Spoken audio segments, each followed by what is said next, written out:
যখনই কিছু আমি একটা ভাবি তখন সময়টা না সবসময় আমার বিপরীতে চলে, কেন জানি না। তো হ্যালো সবাইকে, কেমন আছো তোমরা সবাই?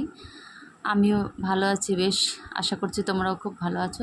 তো আমরা এখন যাব একটু বাজারে, তিন মা বেটা।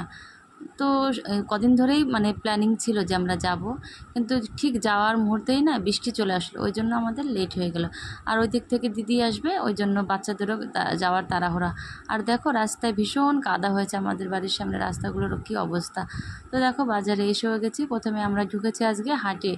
আজকে যেহেতু হাট ছিল, তো আমরা হাটে চলে গেছি।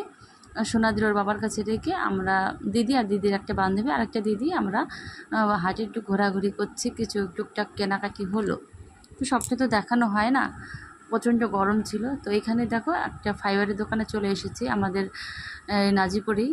তো দিদি, বিশেষ করে দিদির জন্যই আসা, দিদি একটা টেবিল নেবে, খাওয়ার টেবিল, ওটার জন্যই আসা বিশেষ করে। তো প্রচণ্ড গরম ছিল, কেউ হাওয়া খাচ্ছি, আর বড় ছেলেকে ফ্যানের তলায় বসিয়ে দিয়েছি, আর ছোটো ছেলে একটা কিনেছে, ওটা নিয়ে ব্যস্ত। আর দিদিকে দেখো বাজার দর করে ওকে পাঠিয়ে দেওয়া হলো। আর সোনা বাবা কিন্তু এখানে কান্না করতে লেগে গেছে, ও বলছে যে মাসি বাড়ি যাবে, মাসি বাড়ি যাবে।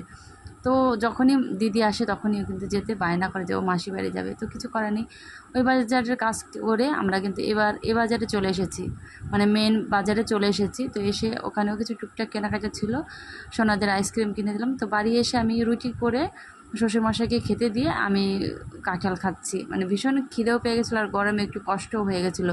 তো ওই জন্য বাবাকে কাঁঠাল দিলাম আর আমি একটু খাচ্ছি। আর কেমন লাগলো ভিডিও বলো সবাইকে, ধন্যবাদ।